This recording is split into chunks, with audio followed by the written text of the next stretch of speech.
আন এটা গুৰুত্বপূৰ্ণ খবৰ এই মুহূৰ্তত জনাব বিচাৰিছো কেন্দ্ৰীয় মন্ত্ৰীৰ বাহন পানীৰ মাজত আবদ্ধ হৈ পৰিছে সেই এক্সক্লুসিভ দৃশ্যাংশ এই মুহূৰ্তত দেখাবলৈ লৈছো কেন্দ্ৰীয় মন্ত্ৰীৰ বাহন পানীৰ মাজত আবদ্ধ হৈ পৰিছে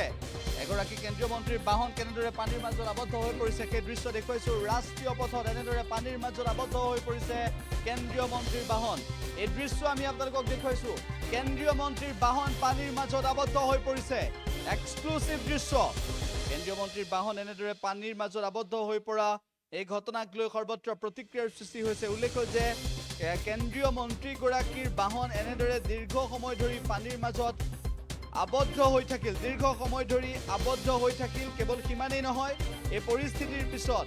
দীৰ্ঘ সময়ৰ অন্ততহে সেইগৰাকী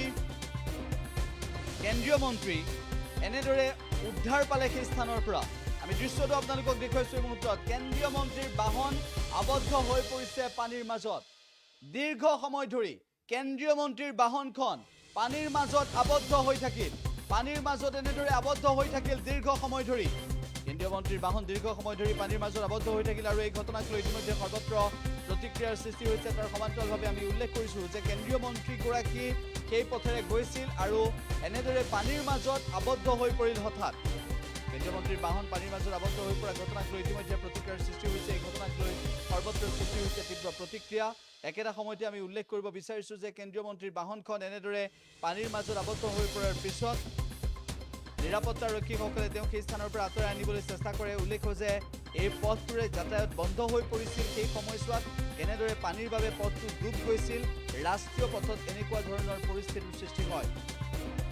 কেন্দ্ৰীয় কৃষিমন্ত্ৰী শিৱৰাজ সিং চৌহানৰ বাহন এনেদৰে পানীৰ মাজত আবদ্ধ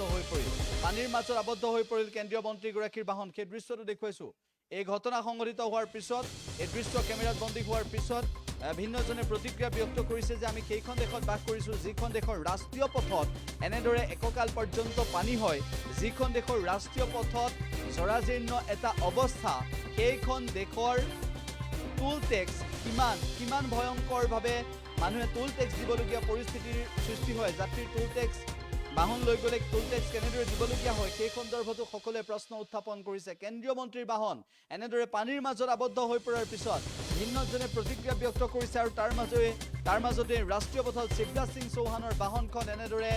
বহু সময় ধৰি আবদ্ধ হৈ পৰাৰ পিছত এই দৃশ্যই বিশেষভাৱে চৰ্চা লাভ কৰিছে ছ'চিয়েল মিডিয়াত একেটা সময়তে উল্লেখ কৰিছোঁ যে কেন্দ্ৰীয় মন্ত্ৰী শিৱৰাজ সিং চৌহানৰ এই বাহনখন পানীৰ মাজত আবদ্ধ হ'ল আৰু মন্ত্ৰীগৰাকী তাতে আছিল মন্ত্ৰীগৰাকীক পৰৱৰ্তী সময়ত গাড়ীখনৰ পৰা উলিয়াই অনা হয় সেই দৃশ্যটো আমি আপোনালোকক দেখুৱাইছোঁ ইতিমধ্যে এই ঘটনাক লৈ সৰ্বত্ৰ হৈছে প্ৰতিক্ৰিয়া আৰু একেটা সময়তে প্ৰশ্ন উত্থাপন হৈছে যে ৰাষ্ট্ৰীয় পথৰ এই দুৰৱস্থাৰ বাবে প্ৰকৃতপক্ষে দায়ী কোন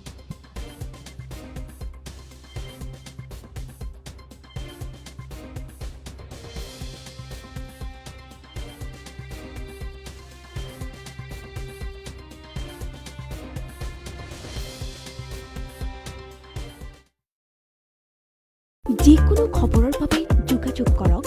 7099017330 অথবা 7099017390 নম্বৰত